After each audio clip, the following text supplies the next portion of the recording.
The birth of the Nazi movement, 1919 to 1924. Europe in 1919 was a continent of ghosts. The guns of the Great War had fallen silent, but the wounds they left behind were deeper than ever before. Germany, once proud, industrial, and imperial, now stood shattered, humiliated, and starving. The Treaty of Versailles had stripped it of territory, dignity, and hope. A once mighty empire reduced to rubble, its people suffocating under the weight of reparations and shame. In this broken nation, amidst the ruins of defeated pride, a new kind of war began, a war for hearts and minds. And it was here, in the smoky beer halls of Munich, that Adolf Hitler, a failed artist and disillusioned soldier, found his true battlefield. The aftermath of defeat. The Germany that Hitler returned to after World War I was unrecognizable. The Kaiser had abdicated. Revolution had swept through the streets. Soldiers returned home not to victory parades, but to unemployment lines. Food was scarce. Anger was plentiful. The government of the new Weimar Republic struggled to hold control, but it was seen by many as weak, even treacherous, for signing the Versailles Treaty. In coffee shops, bars, and factories, bitterness fermented into conspiracy. People whispered of betrayal, of a stab in the back by politicians, Jews, and communists. And it was this poisonous myth that would become the foundation of Hitler's entire ideology. He had entered the war as a loyal soldier of the German Empire. He left it as a man searching for purpose. And in post-war Munich, he found it, in hatred and in words. The discovery of his voice. In 1919, while still working for the German army, Hitler was assigned as a political informant, a spy, to observe a small nationalist group known as the German Workers' Party, DAP. It was a tiny gathering of angry men, disorganized, bitter, ranting against Jews, Marxists, and the Treaty of Versailles. But when Hitler attended one of their meetings, something extraordinary happened. When a member stood to challenge his views, Hitler snapped, unleashing a torrent of rage, logic, and emotion so fierce that everyone in the room fell silent. His voice, sharp, commanding, hypnotic, had found its power. The audience erupted, and that night, the party's founder, Anton Drexler, approached him and said, "You have a gift. You must speak again." That single encounter changed history. Within weeks, Hitler joined the party, not as a follower, but as a man destined to lead it.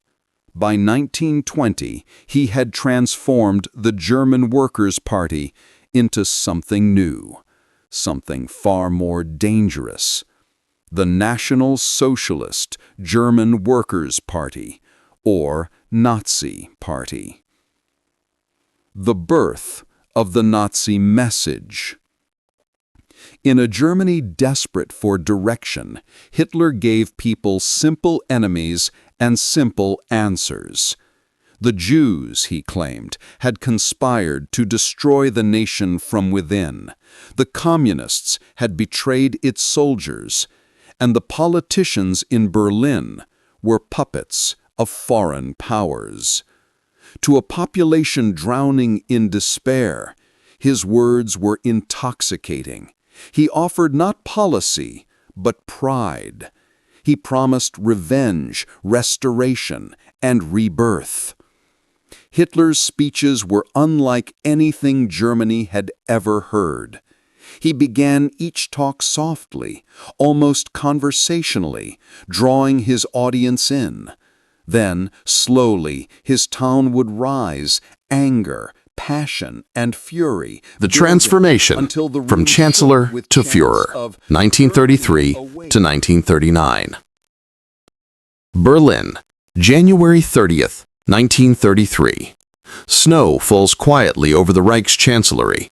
Inside, Adolf Hitler, the man once dismissed as a fringe agitator, takes the oath of office as Chancellor of Germany.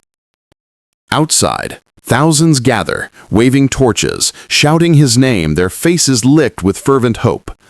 To them, this is not a political event. It is a resurrection. Germany, humiliated and broken for 14 years, has found its voice again, and that voice belongs to one man. But what they do not yet know is that in reviving their nation, he will destroy their world. A nation in celebration, a democracy in collapse. When Hitler became Chancellor, few realized how fragile Germany's democracy truly was. The Weimar Republic was paralyzed by division, fear, and economic despair. Hitler entered office through legal means, but his intention was clear: to dismantle democracy from within. In the days that followed, he moved swiftly.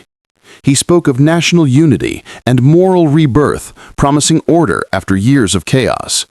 But beneath the surface of optimism, a machine of total control began to turn. The Nazi Party already controlled propaganda, youth organizations, and paramilitary groups like the SA. Now they had the full power of the state behind them. And Hitler's first move would strike directly at the heart of freedom itself. The Reichstag fire, a convenient crisis. On the night of February 27, 1933, flames engulfed the Reichstag building, the seat of German democracy. Fire consumed the chamber where laws were made, where debate once thrived. The next morning, Hitler stood among the ashes and declared, "This is a signal from heaven. Communists are trying to destroy Germany." Whether the Nazis set the fire themselves remains debated, but its usefulness to Hitler was beyond question.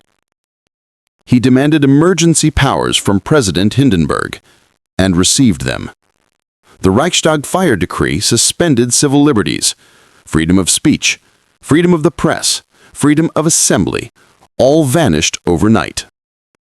Thousands of political opponents were arrested, newspapers were silenced, and for the first time, fear began to rule where law once did. The stage was set for dictatorship. The Enabling Act. Democracy votes itself away.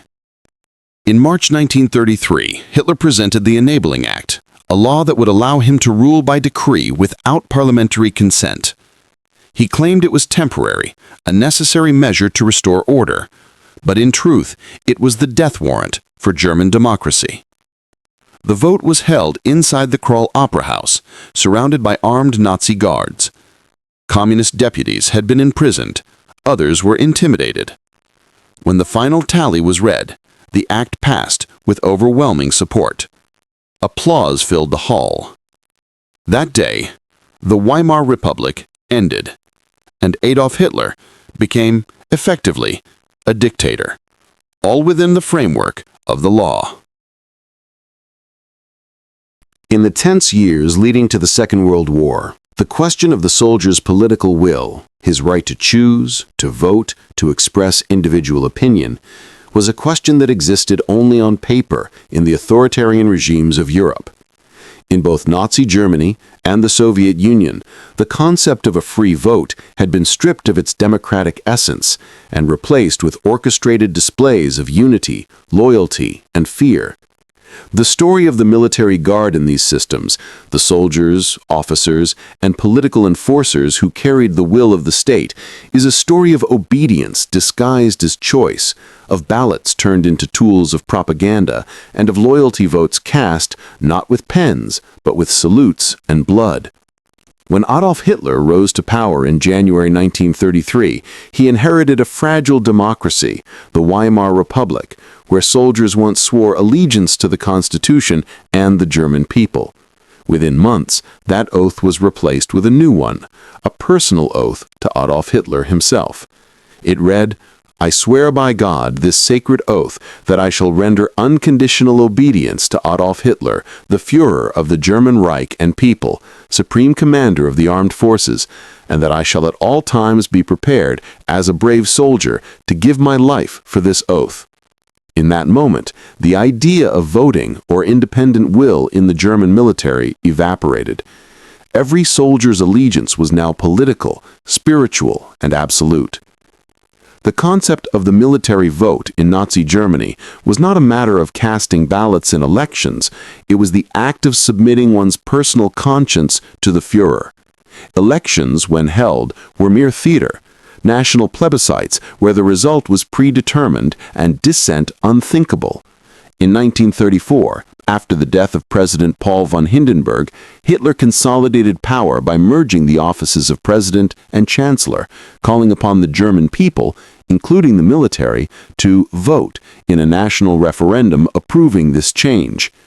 90% of those who cast their votes said yes, a figure achieved not through genuine conviction, but through relentless propaganda, social pressure, and surveillance by the Gestapo.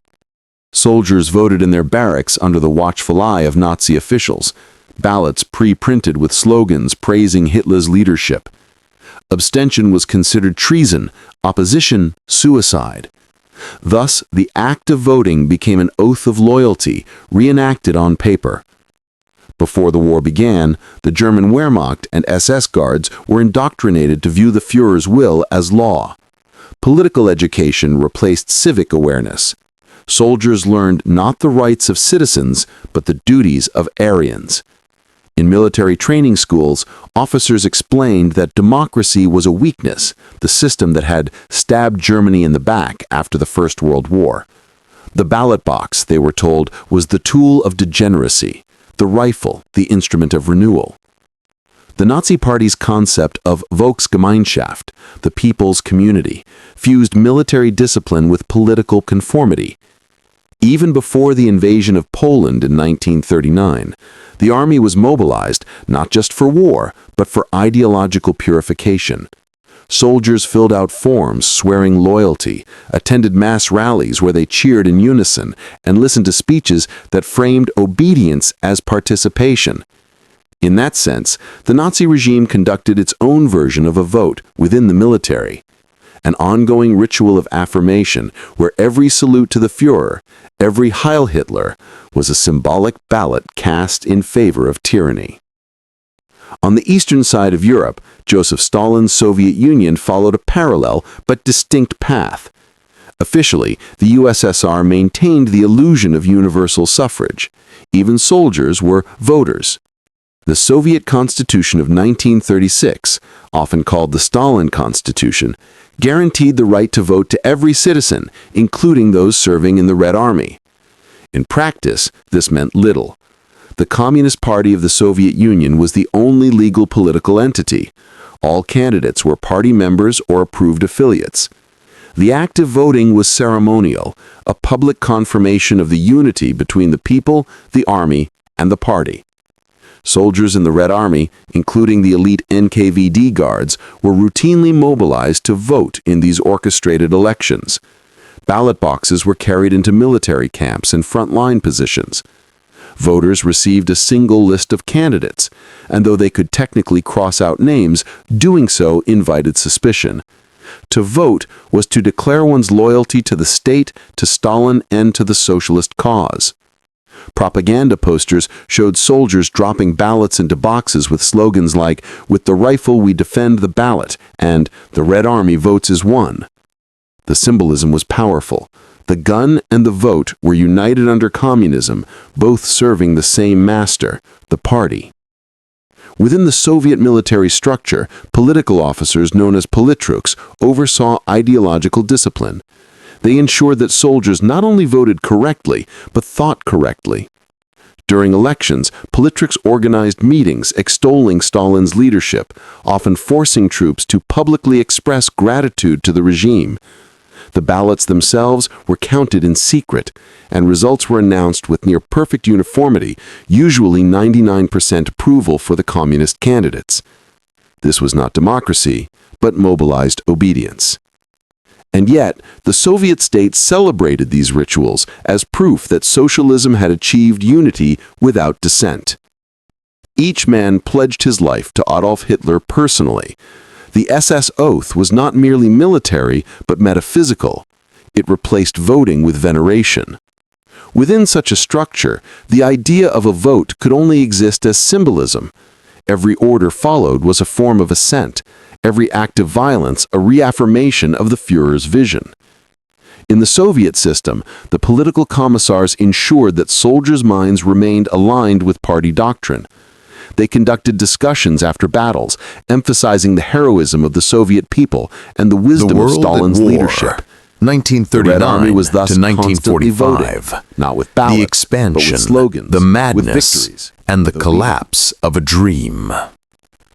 In September 1939, as the morning mist settled over the Polish countryside, a storm was about to erupt that would engulf the world. For years, Adolf Hitler had promised the German people glory, expansion, and vengeance for the humiliations of the past. Now, he was ready to unleash his vision upon Europe, a vision built not on peace or prosperity, but on blood, fire, and domination. This is the story of how Hitler's empire reached its greatest power, and how it began to destroy itself. The spark: invasion of Poland. At dawn on September 1st, 1939, German forces poured across the Polish border. Columns of tanks thundered through villages, dive bombers screamed from the skies, and the world witnessed a terrifying new form of warfare, blitzkrieg, the lightning war. Within just weeks, Poland's defenses crumbled. Warsaw was reduced to rubble, its people trapped in chaos. Hitler watched from Berlin, satisfied. His strategy, speed, shock, and total coordination had worked flawlessly. On September 3rd, Britain and France declared war on Germany. World War II had begun. But to Hitler, this was not a moment of dread. It was destiny. He believed he was chosen to reshape Europe, to erase borders and races that, in his eyes, weakened humanity. In his speeches, he promised the Germans a 1,000-year Reich. But what he truly unleashed was a 6-year nightmare. The Blitzkrieg unleashed. Between 1939 and 1941, Germany became an unstoppable military machine. Hitler's generals executed his plans with ruthless precision. In April 1940, Denmark and Norway fell. By May 1940, German tanks swept through the Low Countries, Belgium, Luxembourg, and the Netherlands, before striking at the heart of France. In just 6 weeks, France collapsed. Paris, the jewel of Europe, was occupied. The world was stunned. Standing before the Eiffel Tower, Hitler posed for photographs, not just as a conqueror, but as a man who believed he was rewriting history. He had avenged Germany's defeat in World War I. But in his triumph, his arrogance grew. He believed himself invincible, guided by fate, protected by destiny. Fire. The battle for Britain. Now, only one enemy remained in the West: Britain. In the summer of 1940, Hitler turned his sights across the English Channel. Operation Sea Lion, the planned invasion of Britain, was prepared. But first, Germany needed to dominate the skies. The Luftwaffe, Germany's air force, began bombing British airfields, cities, and civilians. The Battle of Britain had begun. Yet for the first time, Hitler faced defiance he couldn't crush. The British, under Prime Minister Churchill, refused to surrender. RAF Spitfires and Hurricanes fought back fiercely, and despite immense destruction, Britain endured. By October 1940, the invasion was called off. It was Hitler's first major defeat. But instead of reflecting, he turned his anger elsewhere, towards the East. ICE, the Eastern Dream, Operation Barbarossa. For Hitler, communism and the Soviet Union were his ultimate enemies, and the vast lands of the East his ultimate goal. He saw them as Germany's living space for a future Aryan Empire. On June 22, 1941, he launched Operation Barbarossa, the largest invasion in human history. Over 3 million German soldiers, supported by thousands of tanks and aircraft, stormed into Soviet territory.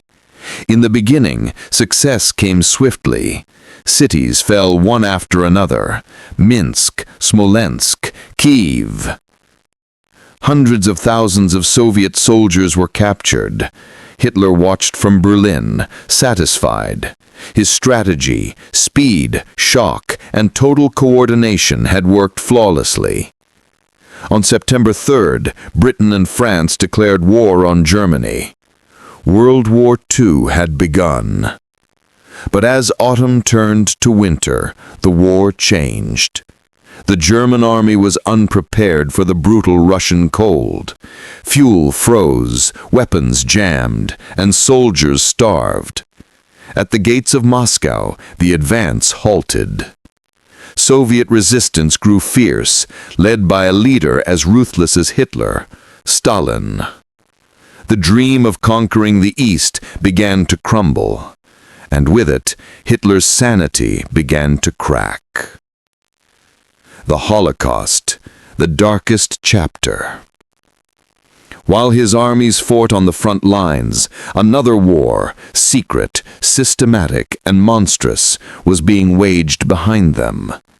In 1941, the Nazi regime began implementing what it called the final solution, the extermination of Europe's Jewish population. It was the ultimate product of Hitler's racial obsession. Millions were rounded up from ghettos and occupied territories. They were sent to concentration and extermination camps, Auschwitz, Treblinka, Sobibor, where men, women, and children were murdered in gas chambers. By 1945, over 6 million Jews, along with millions of others, Roma, political prisoners, and the disabled, were dead. This was not war. It was genocide, the darkest act in human history. And at its heart was Hitler's twisted belief that he was purifying the world. Turning of the tide. By 1943, the tide of war was shifting. The German defeat at Stalingrad marked a turning point. Entire divisions were wiped out. Over 300,000 German soldiers were killed or captured. For the first time, the myth of Nazi invincibility shattered. In North Africa, the Allies defeated Rommel's forces. In Italy, Mussolini's regime collapsed. And from the West, Britain and America prepared to strike back. Hitler, now increasingly isolated, refused to listen to his generals. He raged in his bunker, convinced betrayal and cowardice were to blame. He ordered offensives that made no sense, throwing away hundreds of thousands of lives. The man who once moved nations with words was now ruled by delusion. Waves, D-Day and the fall of Europe. On June 6, 1944, Allied forces launched Operation Overlord, D-Day. 150,000 troops landed on the beaches of Normandy, France. It was the largest amphibious invasion in history. Within weeks, France was liberated. The Allies marched towards Germany from the west, while Soviet forces advanced from the east. Germany was collapsing. Cities lay in ruins, civilians fled from advancing armies, and Hitler's once proud Reich was now a crumbling shell. Still, he refused to surrender. He ordered the destruction of his own infrastructure, declaring that if Germany fell, it did not deserve to live. His empire was dying, but his madness endured. Death. The world burns. By 1945, the Red Army reached Berlin. The unproud capital of the Reich was now a wasteland of fire, rubble, and despair. Inside a bunker beneath the city, Adolf Hitler, the man who had set the world ablaze, hid from the ruins he had created. Outside, millions were dead, entire cities erased, families shattered. The war that began as one man's dream of conquest had become a nightmare for humanity. On May 8, 1945, Nazi Germany surrendered. The 1,000-year Reich had lasted only 12 years. Epilogo. The cost of madness. When the smoke cleared, the world counted the cost. Over 70 million lives lost, nations divided, economies ruined, and scars that would never fade. Hitler's rise and fall revealed the darkest side of human nature, how fear, hatred, and blind devotion can lead entire societies to destruction. He began as a man who promised to rebuild Germany. He ended as a